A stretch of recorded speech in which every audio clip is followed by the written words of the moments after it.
when I was really young, my dad would drive me downtown Vancouver east side.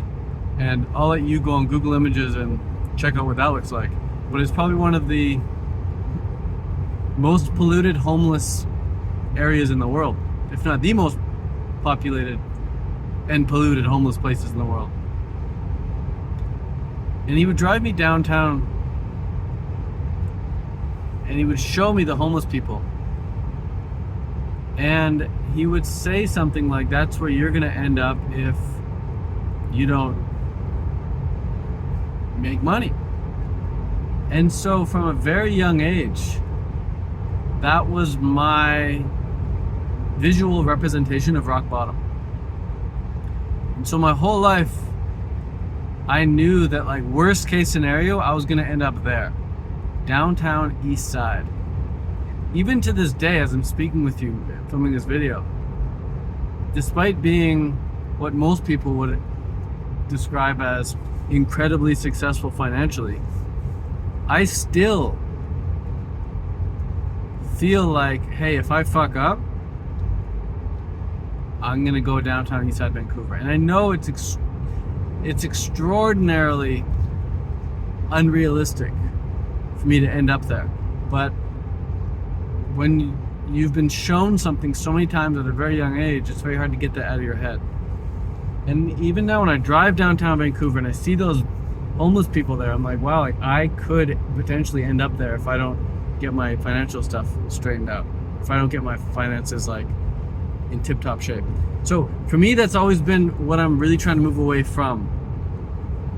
I know exactly what I don't want. It's to end up downtown in the homeless area.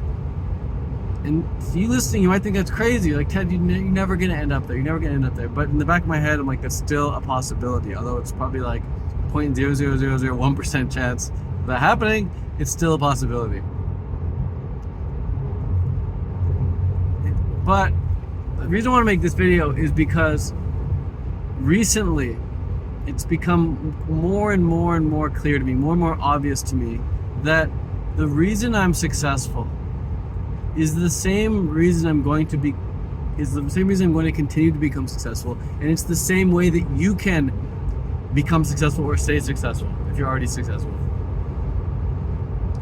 And that realization, that insight is, every time I speak with somebody, like people in my family, for example, or just people on the internet, or people at the grocery store, or wherever, if I just see people, talk to people, I notice what they're focused on.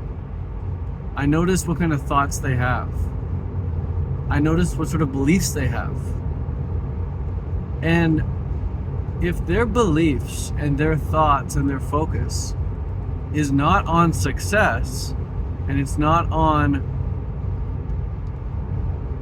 trying to optimize their finances, trying to optimize their freedom and their business, if it's not on that, it's usually on some like dumb stuff that, like, what I would consider dumb, at least. To them it's not dumb, I guess. To them it's just like what they think about.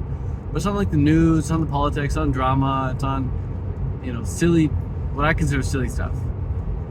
And so I'm making this video because I want to say that if you study success and you listen to audiobooks about success and you watch YouTube videos about success and you write your goals every day and you take actions every day towards becoming successful, you're going to become successful.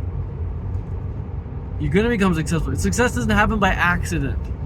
And it's very obvious when you look at people who you would consider a failure, and you look at them and you realize, wow, these people that I consider failures have put hardly any effort, if any effort at all, or even get rid of the word effort, focus. Most people don't put any focus on success. They maybe think about it every now and then, but then they immediately revert back to dumb shit, So if you focus on success and you study success and you intend to be successful, if you intend to be a millionaire and you study millionaires or billionaires and you start to embody what it would feel like to be a millionaire or a billionaire or a success, you're going to become a success. You can't not. So for me to think like, oh, I'm gonna end up homeless, or I might end up homeless, it's such a silly thought, because I do nothing that the homeless people do. All the actions I take on a daily basis are the actions of someone who's successful. In fact, if you follow a successful person around you follow 100 successful people around for a day with a video camera, and you follow them around for a month, you see what they do every single day from the time they wake up to the time they go to bed, you'll see a lot of things they have in common. You'll see a lot of commonalities. And if you just look at 100 successful people and you see what they do, and you take the commonalities, and then you become the 101th person, if you just take the commonalities they have and you apply them to your life, and you, at the same time as you apply what they do, you also exclude doing the things that the failures do, or the losers do, or the people who aren't successful do, exclude those activities and those beliefs and those thoughts, you're going to become successful. Like, it's the closest thing you're going to get to a guarantee.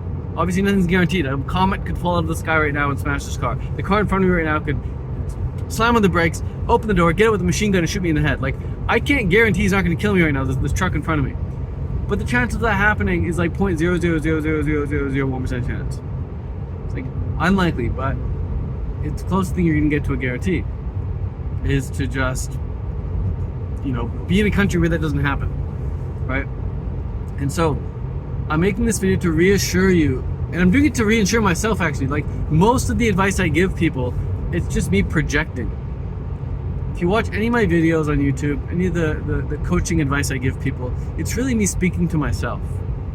When I tell someone that their content should be good and it should be helpful, I'm just reminding myself that my content should be good and should be helpful. Is it helpful for other people to hear that advice? Yeah. But it's super helpful for me to hear that advice too, coming from my own mouth. And that's the thing about coaching. That's the thing about teaching people. When you coach and when you teach people, what you're really doing is you're really coaching and teaching yourself. So I'm making this video right now to reassure you and to reassure myself that we're going to be successful as long as we study successful people, as long as we do what they do, and as long as we don't do what the unsuccessful people do. So it's good to make a list. Like, actually come up with get a piece of paper and draw a line in the middle of the paper. I swear, do this exercise. This is what I did. Did this exercise. I recommend you do this exercise. It's super helpful. Get a piece of paper, draw a line in the middle, and on one side of the paper, you write success. And on the other side of the paper, you write failure.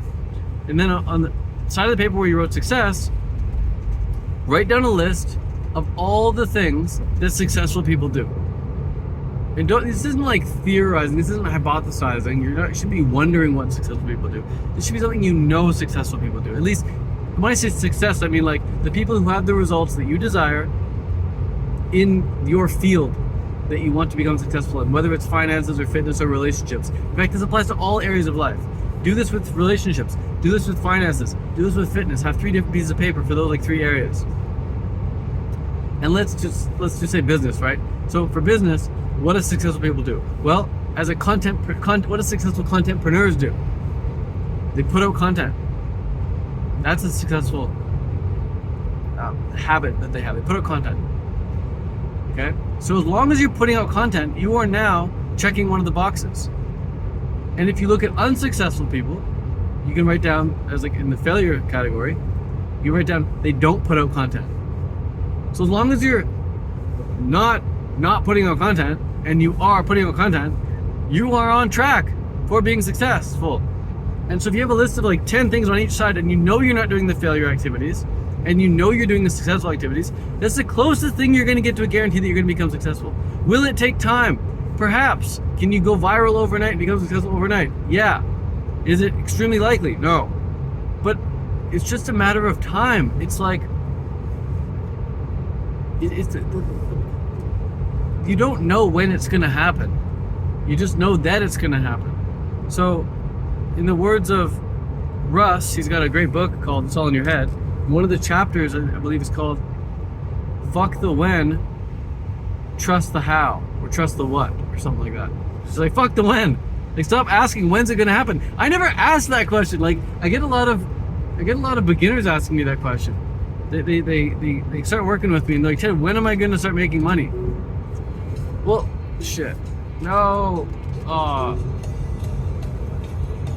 there's this feature in the Tesla where it plays this silly song if I do something wrong, and I triple tap this thing and it's now playing this freaking music. How do I shut that off? Can't even shut it off. Totally ruined my mojo!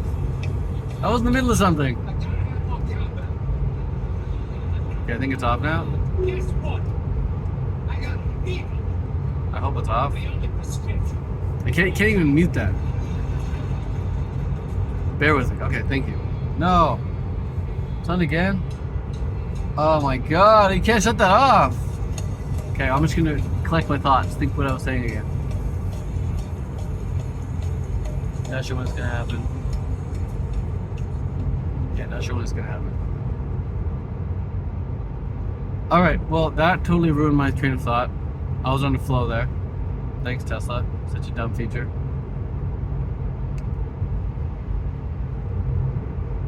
Fuck the when. Don't ask when. Oh yeah, this is what I was thinking. The closest thing I can give you, the best answer I can give you when it comes to when is it going to happen, is I could break down a rough timeline of how long things should take. And I can give you a timeline based on what it's like working with me as your coach or working with my company as your team, but I can't possibly give you a timeline of what it would look like for you to do it yourself, because some people procrastinate so hard. Like I was talking with my cousin the other day, and she's an artist and she does paintings, and for the longest time it took her 3 months on average to complete a painting. And in my head I'm like, 3 months to complete that painting? Why does it take so long? And she's like, oh, because I gotta do this, I gotta do this, and this, and this, and blah, blah, blah. And I'm like, in my head I'm like, that's such BS. It should not take 3 months to do a painting. In my head I'm like, that could probably be done in less than a month, maybe even done in a week or something. Like, just get it done, just focus. But anyways, recently she hit me up and she's like, Ted, I got this new painting done in 2 weeks. I went from 3 months on to 2 weeks. I've developed a new technique now. I'm like, wow, it's incredible. So she developed a new technique. She can now do paintings in 2 weeks. So that's her new standard. So I can give you a timeline of like what it would look like if you were to work with us, or what it should look like if you were to work on it yourself. But here's the issue of trying to guesstimate when things are going to happen. There's a lot of this stuff that's like out of your control. Like in business, you're getting other people to pay you. You can't just go and steal money from someone. You can't just go reach in their pocket and steal money from someone. In the same way that it's like, if you're working with a dating coach and you're single and you want to get a girlfriend, how can that dating coach guarantee that you're going to get a girlfriend or a boyfriend or find your soulmate in 90 days? They can't possibly guarantee it, because you're asking someone else to like fall in love with you. You can't manipulate people like that. It's different than saying like, oh, when am I going to go buy a car? You just go buy the car. Or it's like, how long is it going to take to,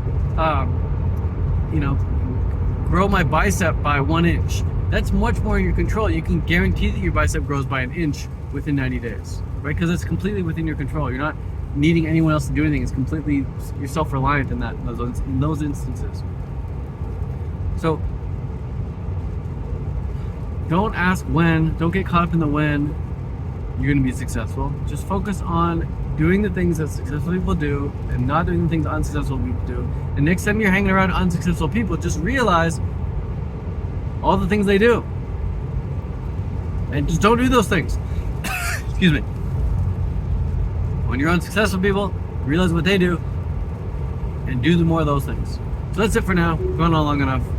Hopefully you found inspiration, insight, motivation in this video. If you did, cool. I'll see you in the next video. Peace out, ciao for now, much love, adios, bye.